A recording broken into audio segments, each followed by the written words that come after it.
ప్రతి ప్రేమ జంట సీతారాములు కాకపోయినా వాళ్ళు గెలిపించడానికి మాత్రం నువ్వే ఉండాలి.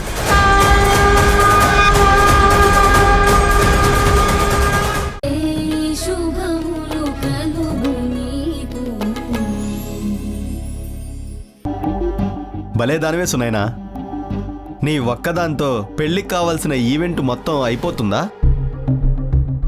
స్టేజ్ వర్క్, డెకరేషన్ వర్క్ అన్నీ నువ్వు నేను చేయగలమా?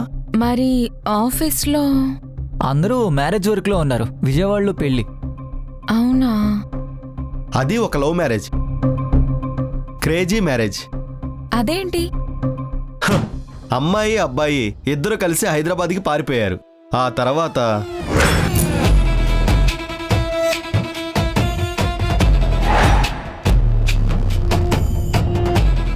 అక్కడే కలిసి సహజీవనం చేస్తుంటే వాళ్ళ అమ్మా నాన్నలు వెళ్ళి తీసుకొచ్చి ఇప్పుడు పెళ్లి చేస్తున్నారు. సహజీవనం అంటే? అంటే పెళ్లి తర్వాత మొగుడు పెళ్ళాలు చేసేదే కాపురం. అదే కాపురం పెళ్లి చేసుకోకుండా చేస్తే సహజీవనం.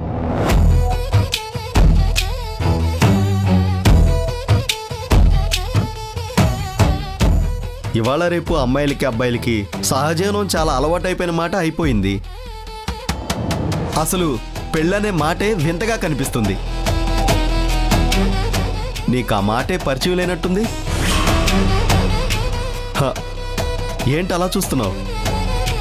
నాకు అలాంటి పనులు నచ్చవు. కాకపోతే వెడ్డింగ్ ప్లానర్ అయినప్పుడు ఇలాంటి పెళ్ళిళ్ళే ఎక్కువ చేయాల్సి వస్తుంది. ఏంటో దారుణం. కాకపోతే పెళ్లికి ముందే అమ్మాయి అబ్బాయి కలిసి ఇవన్నీ ఎలా చేసేస్తున్నారు? నాకు మాత్రం పెళ్లి తర్వాత శోభనం గదిలో అమ్మాయితో మాట్లాడి మనసులు కలిశాక కాపురం చేయడమే కరెక్ట్ అనిపిస్తుంది.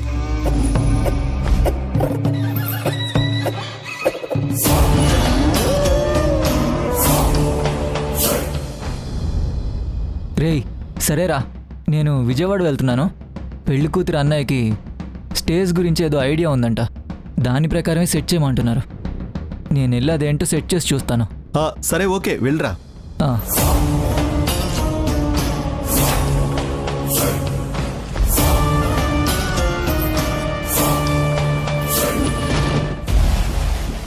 ఏంటలా నిలబడున్నావు? కూర్చో. పర్వాలేదు. అబ్బా భయపడకు, కూర్చో Sunaina.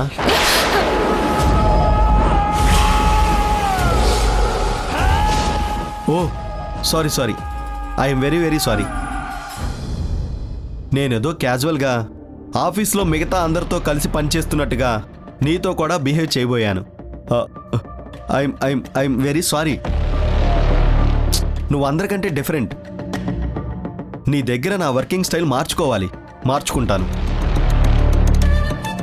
Sunaina. I'm extremely sorry. It's okay. Please కూర్చో ప్లీజ్.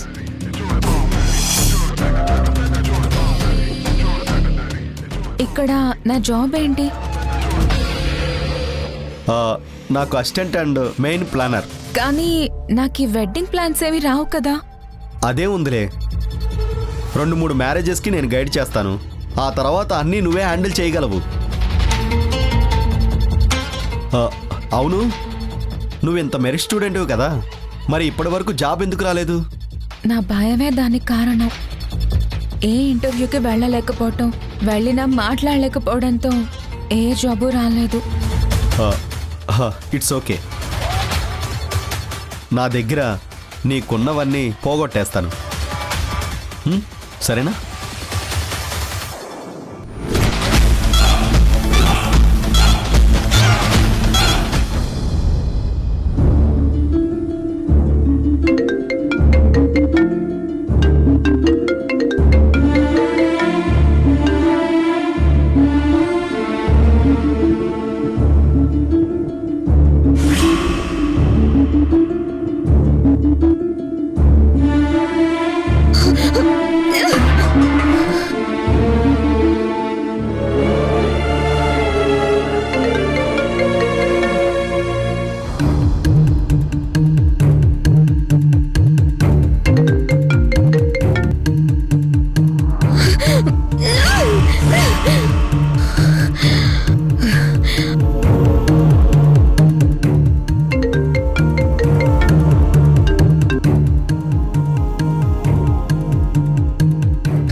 టిఫిన్ అమ్మా. అవసరం లేదు.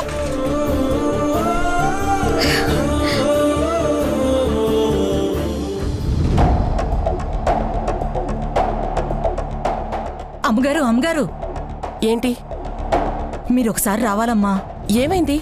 రేఖమ్మ గారు టిఫిన్ చేయలేదమ్మా. అడగడానికి వెళ్తే అన్నీ విసిరి కొడుతున్నారు. ఒకసారి రండమ్మా.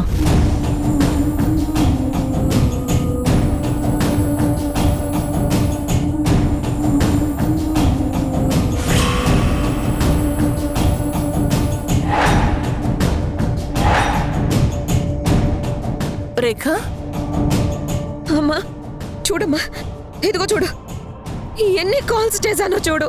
చూడు రేఖ ఏంటిది? చూడమ్మా, ఇదిగో చూడు, మళ్ళీ చేస్తాను చూడు.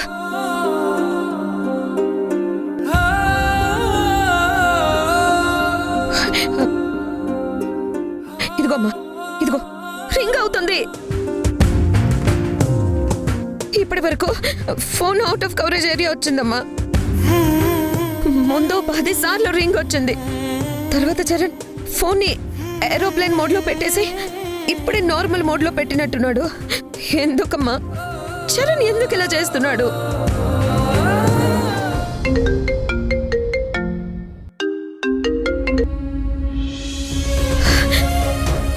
చూసావా అమ్మా, కట్ చేశాడు. ఏమ్మా, ఒక్కసారి నాతో మాట్లాడొచ్చు కదా. నేను తనకి ఎనిమినేవి కాదు కదా. నా ప్రేమ ఎందుకు తనకు అర్థం కావట్లేదు? ఎందుకు అర్థం చేసుకోవట్లేదు?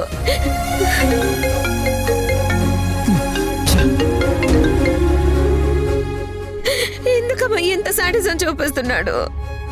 రేఖ ప్లీజ్ ఆగమ్మా. రేఖ ఏంటిది? ఎందుకు ఇలా అయిపోతున్నావు? అయినా నాతో ఎందుకు మాట్లాడట్లేదమ్మా?